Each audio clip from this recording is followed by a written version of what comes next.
Proses pembuatan turbin ulir ini pun bagi Tenneke Saroensong tidak rumit, karena semua peralatan dan bahan yang dibutuhkan mudah diperoleh di pasaran. Prosesnya ada survei lokasi dulu, kelayakan atau feasibility study-nya di sungai yang akan dipasang. Kemudian setelah dapatkan hasil data survei, yang penting di sini kita surveinya debit air dan head. Nah itu kita mendapatkan data dulu itu, kemudian dari data itu kita mengetahui potensi energi dari sungai. Kemudian saya merancang, mendesain dimensi mechanical turbin itu berdasarkan data survei. Saya merancangnya menggunakan komputer. Setelah itu memulai manufaktur turbinnya dari hasil desain. Proses manufaktur menggunakan mesin las, kemudian ada juga beberapa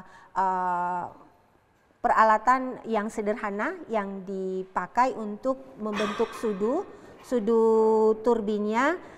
Prosesnya itu ada proses pembuatan sudu itu dibuat bentuk dulu lingkaran, kemudian dipotong menggunakan mesin las potong, kemudian dibentuk sesuai dengan desain yang sudah saya rancang, berapa kemiringan sudunya seperti itu, dan jumlah sudu yang dan ulir yang akan dimanufaktur di dalam pembangkit ini. Jadi tergantung dari data survei.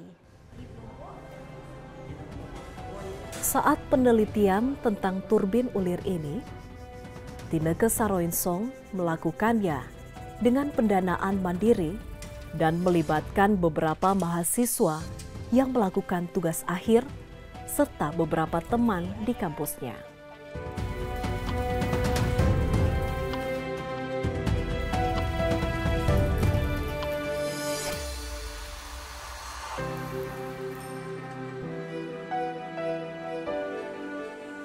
Rangkaian proses dalam pembuatan turbin ulir ini antara lain pembuatan sudu ulir, rangka, alur pasak, casing, dan penyambungan plat dengan cara pengelasan.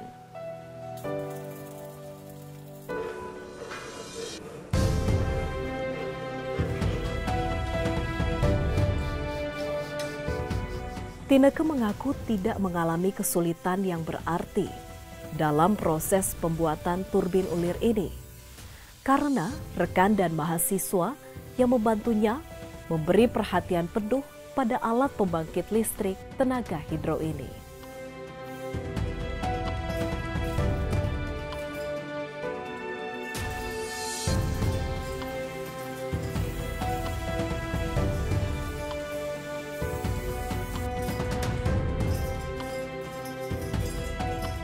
Turbin ulir yang dibuat Tenneke Saroensong ini sekaligus dijadikan sebagai bahan ajar untuk mahasiswa teknik di kampusnya. Jadi Ibu mau menjelaskan terkait dengan prinsip konversi energi yang Ibu biasa menjelaskannya secara teoritis. Ini ada simulasi turbin ulir yang merupakan pembangkit listrik tenaga air. Nah, prinsip konversi energinya memanfaatkan energi aliran air, boleh melalui aliran sungai ataupun saluran irigasi. Dari energi aliran air itu kita perlu tahu dulu daya hidrolisnya yang akan digunakan untuk dikonversi menjadi energi mekanis di turbin ulir ini. Jadi dari energi air itu akan dipakai untuk memutar turbin ulir. Kemudian dari mechanical turbin ulir ini dia dikonversi ke generator melalui transmisi. Ya, itu prinsip dari konversi energi untuk dibangkitkan menjadi pembangkit listrik. Jadi prinsipnya dari air ke mechanical ke listrik. Oke, ada yang mau bertanya? Oke, Friendly dan Christian. Friendly dulu. Untuk transmisi yang dipakai berjenis apa dan perbandingannya berapa, Bu? Jadi pertanyaan friendly terkait dengan transmisi. Untuk pembangkit listrik tenaga turbin ulir ini dia bisa menggunakan transmisi puli sabuk, bisa pakai sprocket maupun pakai gearbox. Itu tergantung dengan pembiayaannya. Tapi yang intinya di sini harus tahu dulu putaran dari mechanical turbin pada poros ini dan berapa perbandingannya dan akan ditransmisikan ke generator. Itu intinya di situ. Kalau jenis-jenisnya itu sesuaikan saja dengan pembiayaan. Mau pakai puli sabuk atau pakai gearbox ataupun pakai sprocket, ya. Nah, kalau untuk putaran poros mechanical turbin ulir ini rata-rata sih 60 sampai 100 RPM. Nah, berdasarkan itu kita harus tahu berapa putaran generator. Generator kan macam-macam. Misalnya putaran generator itu 1000 RPM. Berarti dari 100 berapa kali ke 1000? 10 kan? Berarti kita harus pakai perbandingan 1:10. Itu intinya. Mau pakai puli sabuk, mau pakai gearbox, mau pakai sprocket, bisa. Ya, itu. Silakan Christian. Ya Bu, apakah penentuan headnya bisa berpengaruh pada turbin? Terus di ini headnya itu pada ketentuan headnya berapa? Terus pada tinggi berapa dasar headnya yang cocok buat turbin ulir? Oke, baik sekali ya Christian pertanyaannya. Jadi untuk turbin ulir ini, Ibu jawab dulu pertanyaan yang ketiga tadi. Untuk head turbin ulir itu untuk head yang rendah.